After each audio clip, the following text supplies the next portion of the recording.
Kalau kita di muka kuburan atau di hadapan kuburan, kita berdoa untuk diri kita kah lebih dahulu atau mendoakan ini mayyitkah terlebih dahulu? Artinya adabnya tuh. Ini kita di ziarah kubur nih, kubur abah, kubur mama, kubur kawan, kubur siapa misalnya, ziarah, kita berdoa. Dan doa itu bukan hanya dalam kubur kita doakan, tapi doa untuk diri sendiri perlu, jangan lupa. Nah, cuma doa untuk yang dikuburkah terlebih dahulu atau doa segan seorang kah lebih dahulu?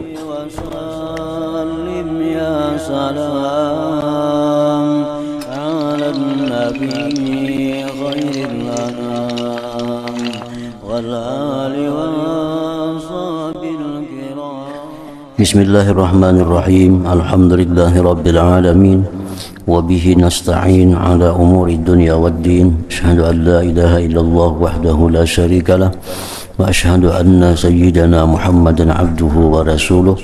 Allahumma salli wa sallim wa barik ala sayyidina maulana Muhammad wa ala alihi wa sahbihi ajma'in.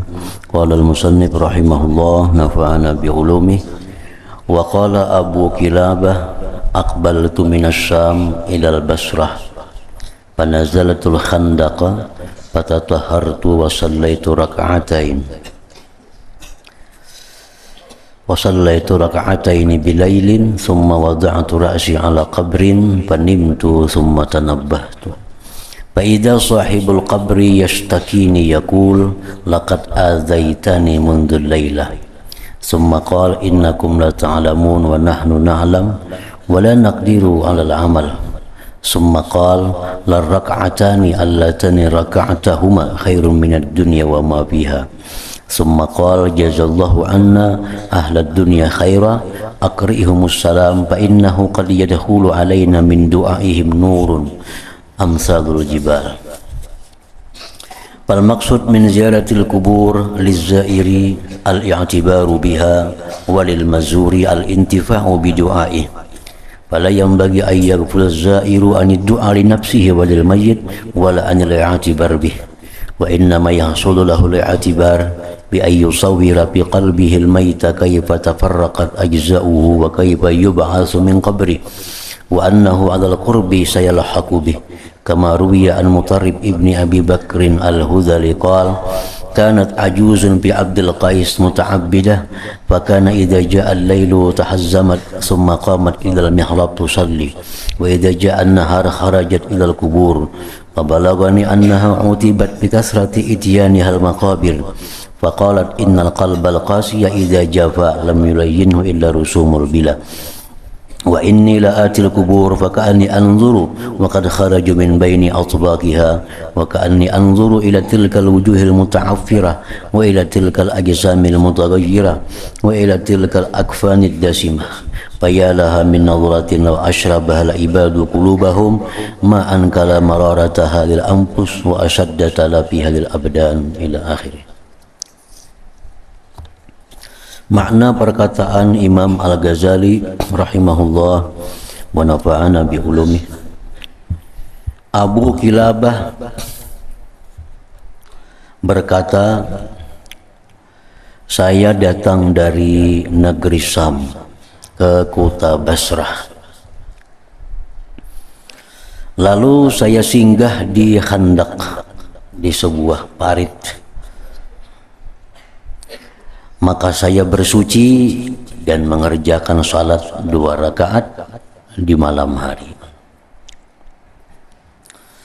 Kemudian saya letakkan kepalaku di atas kuburan, lalu saya tidur.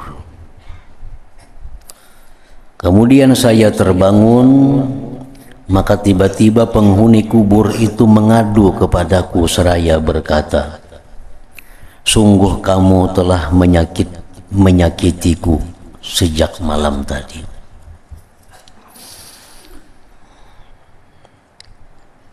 Kemudian penghuni kubur itu terus berkata, sesungguhnya kamu tidak mengetahui dan kami mengetahui dan kami tidak mampu beramal Artinya orang-orang yang di dalam kubur, apabila mereka itu mengetahui orang-orang yang hidup ini sedang sembahyang, apabila orang yang dalam kubur itu mengetahui orang yang hidup ini sedang puasa, nah maka mereka yang dalam kubur itu sedih. Nah, kenapa sedih? Karena mereka sudah kada kawa lagi melaksanakan itu. Nah, mereka sudah kada bisa lagi sembahyang, kada bisa lagi puasa, kada bisa lagi bersedekah. Kemudian ia berkata, sungguh 2 rakaat yang telah kamu kerjakan itu lebih baik daripada dunia seisinya. Jadi ujar nang dalam kubur itu, 2 rakaat itu bagi kami lebih baik, lebih berharga daripada dunia dan seisinya. Kemudian ia berkata, mudah-mudahan Allah membalas dari kami kepada penduduk dunia dengan kebaikan. Saya mengucapkan salam kepada mereka karena sesungguhnya kadang-kadang datang kepada kami dari doa mereka nur cahaya seperti gunung-gunung. Setiap hari orang muslim muslimat nang hidup ini itu pasti ada mendoakan muslim muslimat yang sudah wafat.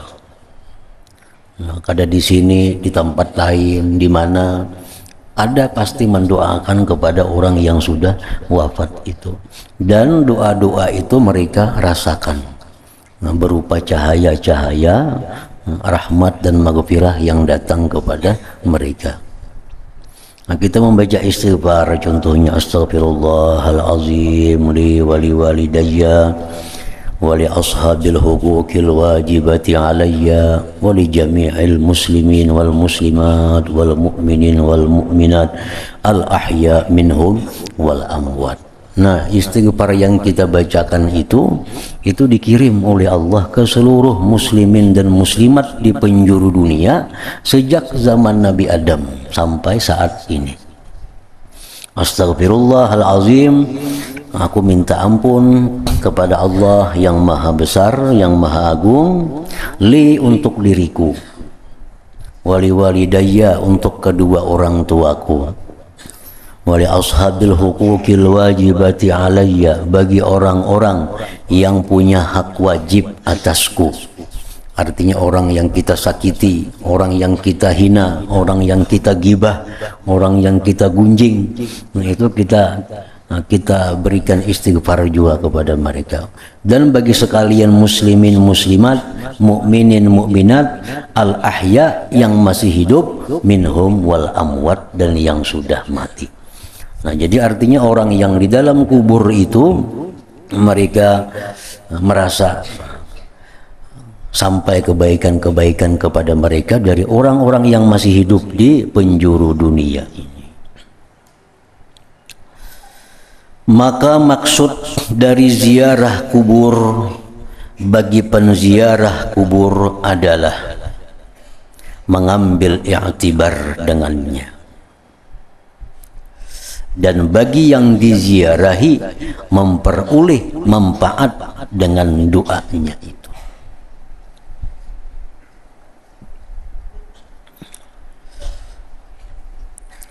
Menjar Nabi, pazuruha, ziarahlah kamu kepada kubur, karena itu ziarah kubur mengingatkan kalian akan akhirat. Artinya apa? Ziarah kubur itu bermanfaat bagi kita nang ziarah ini kalau kita waktu ziarah itu bisa mengambil i'tibar, artinya mengambil pelajaran.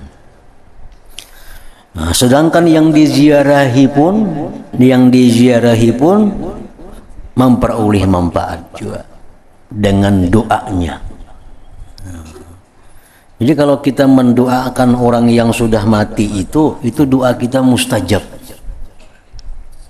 Kalau kita berdoa untuk diri kita seorang, belum tentu mustajab. Nah, kalau kita misal berdoa Allahumma ghfirli, ya Allah ampuni aku, belum tentu dikabulkan oleh Allah. Tapi kalau kita berdoa Allahumma ghfir lil muslimin wal muslimat, ya Allah ampunilah dosa-dosa sekalian orang Islam laki-laki dan perempuan yang mati maupun yang hidup, itu mustajab, dikabulkan oleh Allah. Sama halnya kita mendoakan orang lain.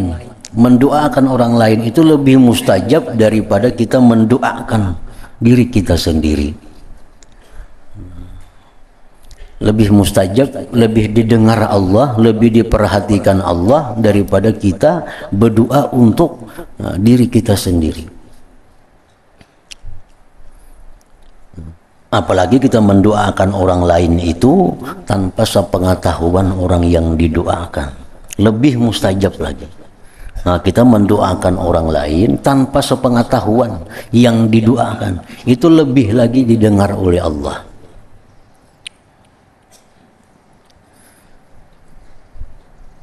Ngarannya doa bi zahril ghaib, doa di belakang, doa di belakang. Jadi kalau orang misal minta doa akan lawan kita,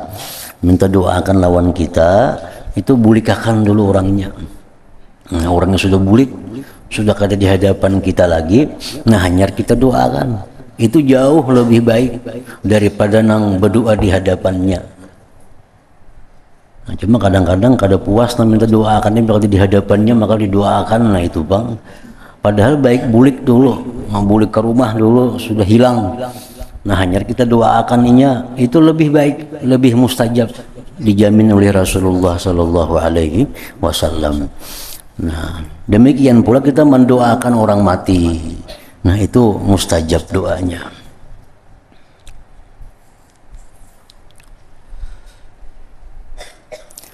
Maka tidak semestinya penziarah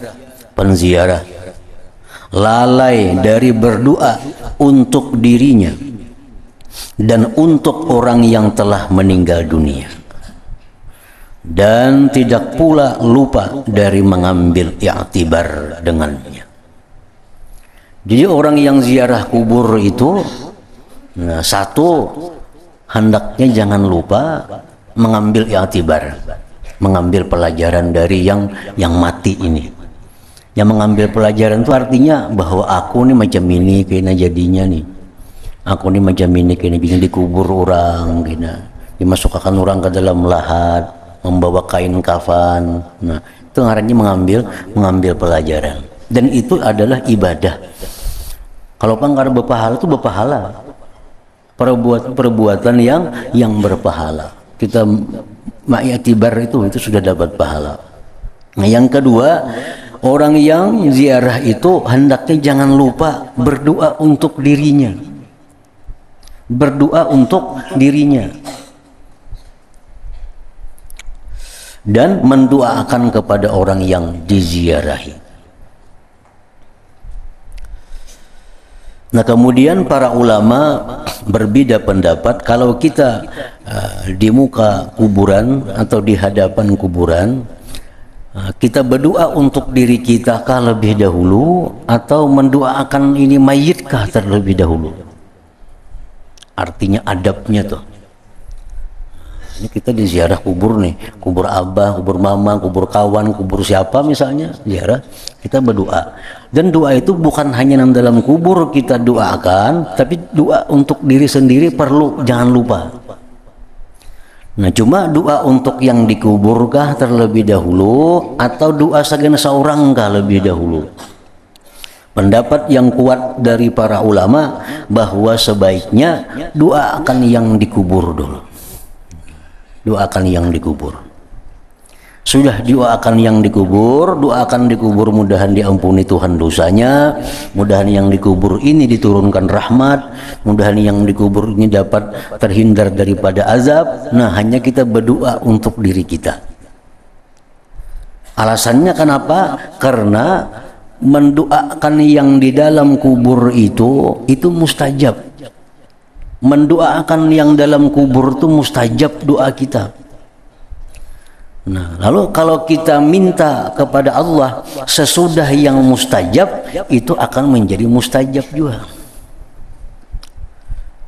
Kalau kita berdoa sagan seorang, berdoa untuk diri sendiri itu belum tentu lagi dikabul oleh Allah. Nah, kalau kita berdoa untuk arwah ini itu mustajab. Nah, bahkan di sini disebutkan izid du'a lil mayyit mustajabun la mahalata. Karena doa untuk mayit itu dikabulkan tidak boleh tidak. Pasti artinya. Nah, jadi kita doakan dulu dalam kubur. Dalam kubur dahulu kita doakan hanya untuk kita. Karena apabila kita berdoa sesudah yang mustajab, itu ada harapan doa kita ini mustajab juga. Nah, itu artinya mengiringi yang mustajab nih. Umpamanya kita masuk ke dalam sebuah gedung. Nang masuk ke dalam gedung ini cuma orang-orang terhormat saja yang boleh. Kalau kita mengiringi di belakang, kita ada harapan masuk ke-4 juga. Nang masukin orang-orang terhormat saja masuk ke dalam gedung, orang-orang biasa kalau bisa masuk. Nah, kita berjalan 4 di belakang orang terhormat. Bila sidin masuk, kita bisa masuk juga di belakang. Mungkin kita berdahulu, tang hati orang sudah. Jangan masuk orang. Nah, soalnya di belakang kita ada orang-orang yang mulia. Nah, kayak itu juga doa. Apabila kita berdoa dengan doa yang mustajab, seperti mendoakan mayit, mendoakan kawan kita yang gaib, kawan kita yang ada di hadapan kita, itu doanya mustajab. Nah, hanya berdoa untuk kita, karena mengiringi yang mustajab itu menjadi mustajab juga. Jadi misalnya kita, ya Allah, ini yang dalam kubur rahmatilah, diberi Tuhan rahmat. Ya Allah, yang dalam kubur ini ampuni, diampuni Allah. Ya Allah, ampunilah aku, diampuni Allah juga, karena beriringan lawan yang mustajab itu. Nah, makanya itu doa-doa yang disusun oleh para ulama itu biasanya tiap-tiap doa itu pasti diawali dengan salawat, ditutup dengan salawat. Bahkan kadang-kadang di tengah-tengahnya pun ada salawat. Kenapa sebabnya? Karena salawat ini pasti diterima oleh Allah. Nah, alimis salata ala nabi fa innaha maqbulatun la mahalata. Salawat itu pasti diterima oleh Allah. Jadi kalau kita bersalawat dulu diterima oleh Allah, bersalawat terima oleh Allah, bersalawat terima oleh Allah. Hanya kita berdoa sagan seorang, nah membelakangi salawatnya. Itu ada harapan doa kita pun jadi diterima juga oleh Allah. Nah, kayaknya tutup pulang doa dengan salawat. Tutup pulang doa dengan salawat, diterima Allah pulang salawat ini. Nah, jadi Allah artinya Allah Subhanahu wa Ta'ala itu kadang mungkin awal akhir diterima, tengah ditolak. Kan salawat di awal diterima Tuhan dah. Hanya kita berdoa segan diri kita. Tutup kena dengan salawat, diterima Tuhan pulang. Artinya awal diterima, ujung diterima, penangahan kadalah. Nah, Tuhan lebih pemurah daripada itu artinya. Nah, jadi orang-orang dahulu itu bila berdoa salawat dulu awalnya, hanya doa, hanya salawat pulang penutupnya, supaya doa kita itu di tengah-tengah nang diterima oleh Allah.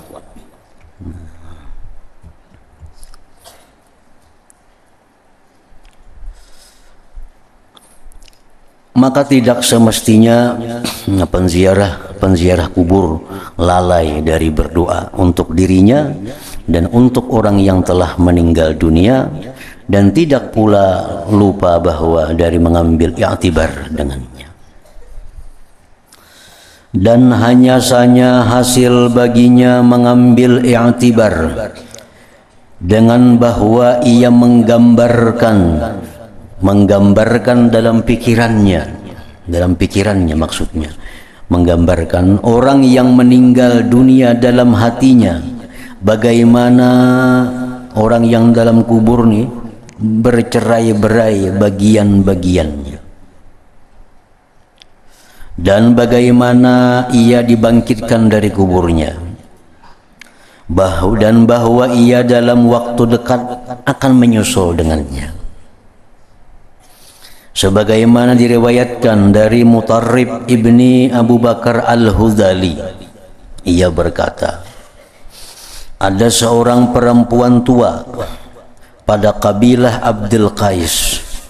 Ia perempuan tua tadi seorang ahli ibadah.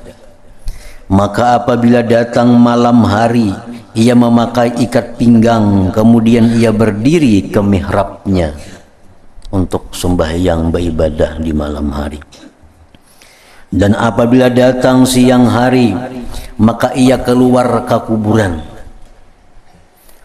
Maka sampai kepadaku berita bahwa perempuan itu dicaci karena seringnya datang ke kuburan. Disambati orang, kenapa gini tuh tiap hari ke kuburan? Maka perempuan itu berkata, sesungguhnya hati yang keras apabila telah kasar, maka tidak dapat dilembutkan kecuali oleh melihat yang telah hancur. Dan sesungguhnya saya mendatangi kuburan, maka seolah-olah saya memandang mereka telah keluar dari tengah-tengah lapisannya, dan seolah-olah saya memandang kepada muka-muka yang penuh debu itu, dan kepada tubuh-tubuh yang berubah itu, dan kepada pelupuk-pelupuk mata yang berlemak itu. Nah, ini ngarannya adalah ma'yatibar. Nah, itu ngarannya ma'yatibar. Kita menggambarkan dalam pikiran kita, dalam bayangan kita, bahwa orang yang dalam kubur ini tubuhnya tercerai-berai. Nah, karena mereka akan bangkit, akan keluar dari kubur dalam keadaan sedemikian rupa. Nah, itu i'tibar.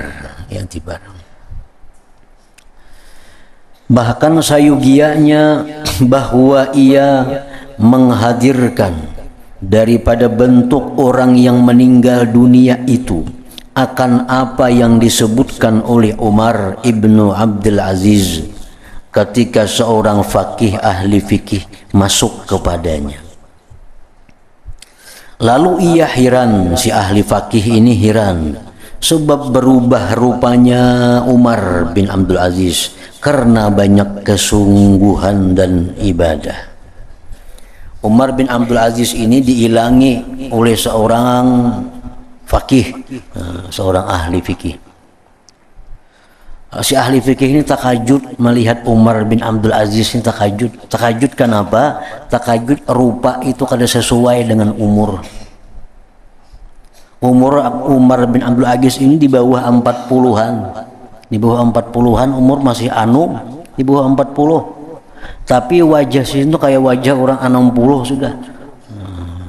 Tuha, kelihatan tuha wajahnya. Jadi ujar si ahli fakih ini, wahai khalifah, wahai Umar bin Abdul Aziz, kenapa engkau terlihat sangat berubah? Artinya lebih tua daripada sebenarnya. Lalu Umar bin Abdul Aziz berkata kepada fakih tersebut, wahai fulan, jikalau kamu melihatku setelah 3 hari dan saya telah dimasukkan dalam kuburku, dan 2 biji mata telah keluar lalu mengalir atas kedua pipi, dan 2 bibir mengerut dari gigi, dan tanah keluar dari mulut, dan mulut terbuka dan perut mengembung, lalu dada meninggi dan tulang sulbi keluar dari dubur, dan ulat dan nanah keluar dari lubang hidung, niscaya kamu melihat yang lebih mengherankan daripada apa yang kamu lihatnya sekarang ini. Kamu sekarang ini melihat aku lebih tua dari umurku. Sekarang ikam heran melihat aku ini punya tua, pada umurku masih Tapi engkau akan lebih heran lagi karena kalau melihat aku sudah keluar dari kubur. Sudah mata sudah gugur, nanah sudah keluar di hidung, di mana-mana. Nah, ini engkau lebih heran lagi melihat yang demikian itu. Nah, ini ngarannya i'tibar, membayangkan orang yang sesudah dikubur sekian tahun, mereka akan menjadi demikian.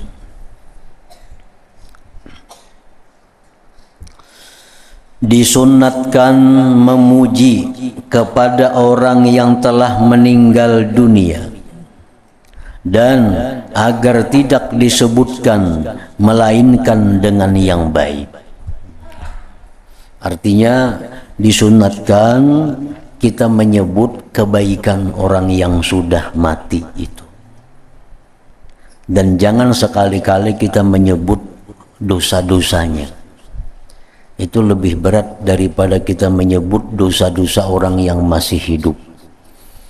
Kalau dosa-dosa orang yang masih hidup itu kita sebut, kita masih ada harapan untuk minta halal, minta ridha kepadanya.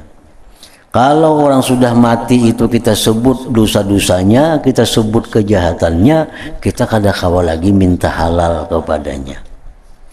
Nah, sedangkan urusan pribadi itu kada bisa kita minta halal kepada ahli warisnya, karena itu bukan warisan. Misalnya kita pernah menganiaya orang, mati orangnya, nang kita aniaya ini mati, nang kita gibah, kita fitnah ini mati orangnya. Lalu kita datangi ahli warisnya, nah aku mohon maaf lawan ikam lah, nah aku dulu rancak menggibah abah ikam, kada kawa nih tuh, karena tuh lain warisan, kada dikawa diwaris. Nah, lain hal kita ada hutang duit, hutang materi, orangnya mati kita datangi ahli warisnya, nah aku ada hutang lawan abah ikam dulu 1.000 rupiah, aku minta halal aja lah itu, nak ada kamu bayari. Nah itu demikian kalau ini masalah duit. Kalau masalah pribadi ini kada kawa minta halal lawan ahli waris. Tapi kalau ahli waris nah berhak meminta halalkan abahnya kepada orang-orang. Misalnya ahli waris, nah abah meninggal dunia malam tadi ini, nah diharapkan kepada masyarakat kawan sidin, nah ada hutang piutang lawan sidin, nah kena berurusan ulun membayarinya.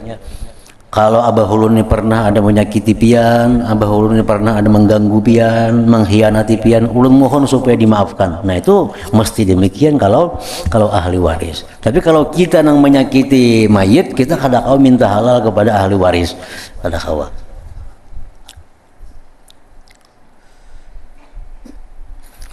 Nah jadi kita menyebut kebaikan orang yang sudah mati itu sunat. Sunat. Jaka arwah tu hidup tuh umpamanya, nah jaka arwah tu hidup, nah, tiap minggu kita nih makanan di rumah sidin. Nah jaka arwah tu hidup melanggar nih rami, nah jaka arwah tu hidup ini nang baik-baiknya kita sembati, nah itu berpahala, pahala.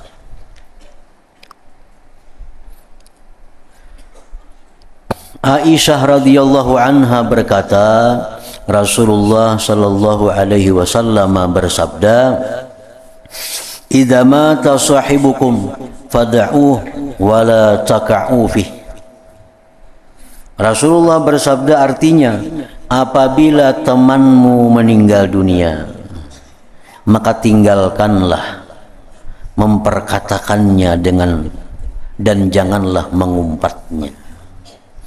Saya disambati lagi, sidin tu bahari ke ini, sidin tu bahari jadi cupit, sidin tu bahari jadi perang, jadi maling, jadi pernah. Karena saya sambati lagi nang itu. Nah, kita alih kita minta halalnya ke mana? Apabila temanmu meninggal dunia, maka tinggalkanlah memperkatakannya dan janganlah mengumpatnya. Dan Rasulullah sallallahu alaihi wasallam bersabda, la tasubbul amwat fa innahum qad abdau ila ma qaddamu. Artinya Rasulullah bersabda, janganlah kamu mencaci, menyumpahi orang-orang yang telah meninggal dunia, karena sesungguhnya mereka telah sampai kepada apa yang mereka perbuat. Ada usaha lagi kita mencaci mereka, karena mereka sudah menerima balasannya di sisi Allah, sudah menghadapi balasannya di sisi Allah. Dan Rasulullah sallallahu alaihi wasallam bersabda, la tazkuru mautakum illa bi khair fa innahum iyyakunu min ahlil jannah ta'samu wa iyyakunu min ahlin nar fa hasbuhum ma hum fi. Artinya, Janganlah kamu menyebut orang-orang yang telah meninggal dunia dari kamu kecuali dengan baik. Jangan lagi membaca orang yang sudah mati kecuali baca kebaikannya aja. Walaupun kebaikannya sebuting 2 aja, bebaya ada banyak nang jahatnya. Walaupun nang kita baca yang baiknya. Janganlah kamu menyebut orang-orang yang telah meninggal dunia dari kamu kecuali dengan baik. Karena sesungguhnya jika mereka termasuk penghuni surga, maka kamu berdosa. Nah, yang kita sebut nih, orangnya sudah diampuni Allah dosanya. Orangnya sudah diampuni Allah dosanya. Kita sebut namulah kita berdosa benar lagi.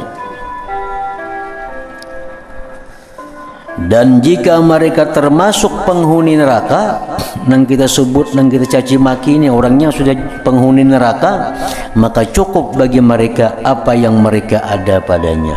Sudah cukup siksa bagi mereka, kada perlu lagi disambati kejahatannya.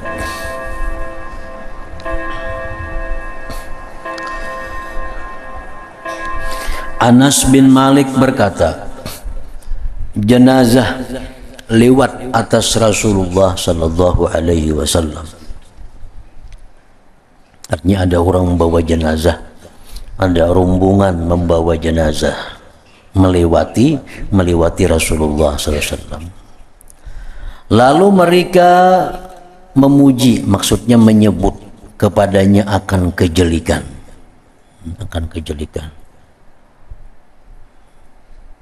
Itu siapa nang meninggal itu jar Nabi? Si anu nang ini. Nah, nang kejahatannya dipadahkan. Si anu nang meninggal itu orangnya kada suka masjid, kada suka langgar, kada tahu di masyarakat. Maka Rasulullah SAW bersabda, ujar Nabi, wajabat. Wajabat. Artinya apa? Wajib. Artinya dia pun di hadapan Allah, dia pun menurut penilaian Allah seperti mana manusia menilainya. Kalau manusia menilai bahwa orang itu orang baik, Allah pun akan menilai orang itu orang baik. Ini orang-orang madahkan kada baik, maka itu Nabi wajabat. Artinya Allah pun menilai orang itu kada baik. Nah.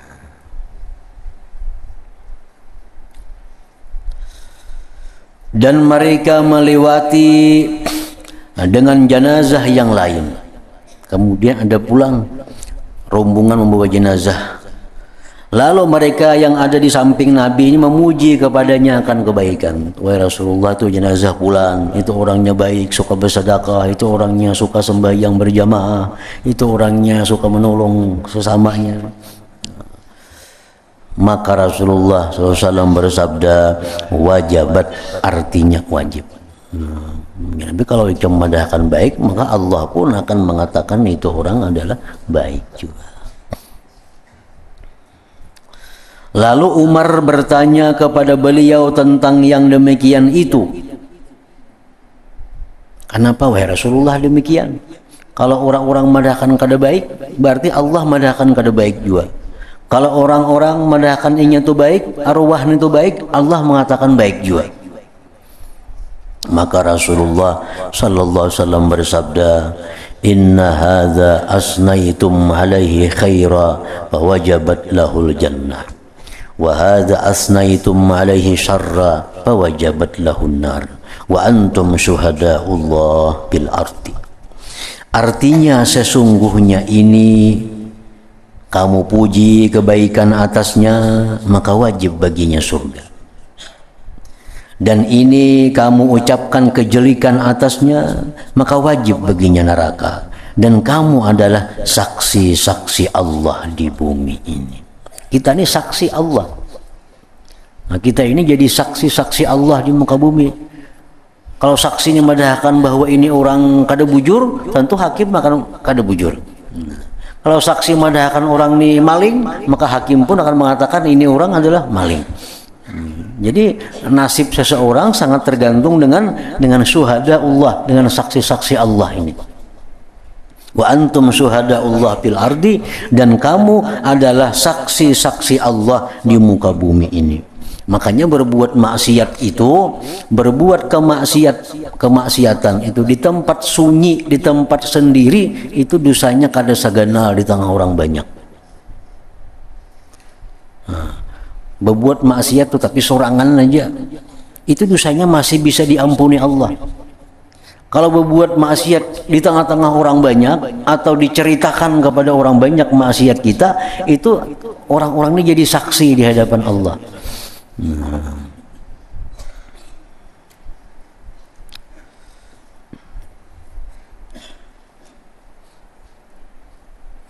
Abu Hurairah radhiyallahu anhu berkata,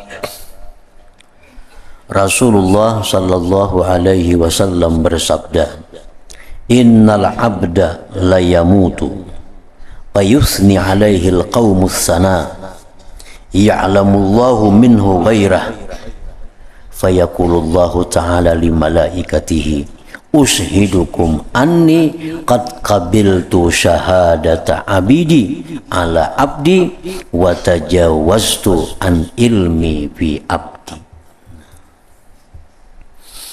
Artinya sesungguhnya seorang hamba meninggal dunia. Ini meninggal dunia. Lalu suatu kaum artinya orang banyak, itu disebut kaum, orang banyak, memuji atasnya dengan suatu pujian. Artinya orang-orang banyak mengatakan bahwa yang meninggal itu orang baik, yang Allah mengetahui daripadanya akan lainnya. Nah, padahal Tuhan lebih tahu. Nah, Tuhan tahu bahwa yang meninggal ini orangnya orang jahat, orang ahli maksiat. Cuma masyarakat kada tahu pada yang itu maksiat, kada tahu. Tuhan tahu yang meninggal ini orang ahli maksiat. Orang kampung tahunya ini baik, sosial orangnya, sembahyang berjamaah orangnya, rajin nuntut ilmu. Padahal Tuhan tahu orang itu kada baik sebenarnya. Cuma kelihatan orang kampung bagus. Nah, begitu orang ini mati, ujar orang kampung, bagus banget si anu tuh mati. Ini lagi hidup, suka bersedekah, suka sembahyang berjamaah, suka nuntut ilmu. Maka Allah mengetahui orang itu sebenarnya kada baik. Nah, maka Allah Ta'ala berfirman kepada para malaikatnya, aku menjadikan kalian wahai malaikat saksi bahwa aku menerima persaksian hamba-hambaku atas hambaku yang mati itu, dan aku memaafkan dari ilmuku tentang hambaku. Nah, artinya apa? Bakalah Allah Subhanahu wa Ta'ala, bakalah. Sekampungan orang mengadakan baik, karena memang kelakuannya bagus. Tapi Allah mengetahui hatinya. Orang ini belajar kada bujur hatinya. Orang ini sembahyang berjamaah hatinya kada bujur. Orang ini berbuat sedekah sosial kada bujur, ada tujuan apa-apa. Orang kampung kada tahu, tahunya orang tuh orang baik. Nah, begitu mati, ujar orang kampung si pulang tuh baik matinya. Nah, lalu Allah berfirman kepada malaikat, ujar Tuhan, wahai malaikat, sebenarnya itu kada baik orangnya. Cuma karena orang sekampungan mengatakan baik, ya sudah baiklah, aku bakalah gitu Tuhan. Nah, itu artinya. Karena ini manusia adalah syuhada Allah, nah saksi-saksi Allah di muka bumi ini. Nah, ini keuntungannya orang nang melakukan maksiat tapi sembunyi. Nah, jangan tahu orang melakukan maksiat itu. Karena makin tahu orang, makin banyak nang tahu, maka maksiat kita itu makin banyak dosanya, makin berat urusannya di sisi Allah Subhanahu wa Ta'ala. Nah, oleh karena itu para ulama kita dahulu mengajarkan supaya kita di hadapan orang mati itu disuruh mengatakan bahwa mayit ini adalah baik. Walaupun itu sebenarnya kada demikian maksudnya, tapi mudah-mudahan masuk di dalam hadis Nabi, bila dikatakan baik maka baik di sisi Allah. Misalnya sembahyang kifayah, sembahyang jenazah, tontong sudah. Ada yang bersuara, imam kah siapakah mana, saksikan mayat ini baik ya semuanya. Itu ya mudah-mudahan baik artinya. Padahal yang dimaksud itu bukan demikian. Itu nang kada dikumandu, kada dikomando spontanitas, spontan itu kan dikomando tuh, disuruh madahkan baik jasa anggaran sama segitan, disuruh dan baik. Padahal itu bukan itu yang dimaksudnya orang yang spontan. Siapa nama meninggal tadi? Si Pulan, tuh orang baik tuh. Nah, spontan. Saya pulang siapa nama meninggal tadi? Itu si Ano, itu orangnya bagus, penyembah yang berjamaah. Nah, meninggal siapa nama meninggal tadi? Oh, itu orangnya sosial bagus. Nah, saat 230 madahkan itu, maka ini saksi-saksi Allah di muka bumi mengatakan ini bagus, Allah pun akan menuruti saksi-saksi itu. Jadi artinya bukan disuruh madahkan baik kada, tapi orang secara spontan mengatakan bahwa itu orang adalah orang yang baik. Nah, kemudian bab ketujuh tentang hakikat kematian dan apa yang dijumpai oleh orang yang meninggal dunia dalam kubur sampai peniupan sangkakala.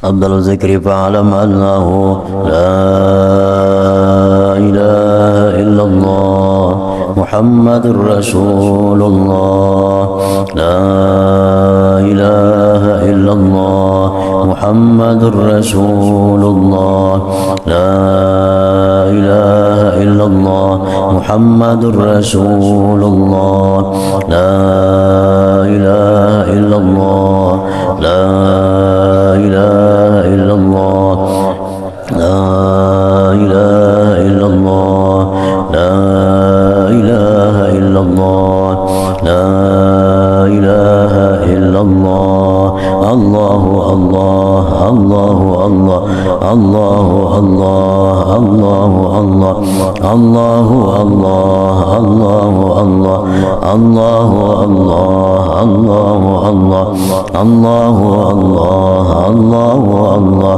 Allahu Allah, Allahu Allah, la ilaha illallah Muhammadur Rasulullah, la ilaha illallah Muhammadur Rasulullah, la ilaha illallah Muhammadur Rasulullah, la ilaha illallah.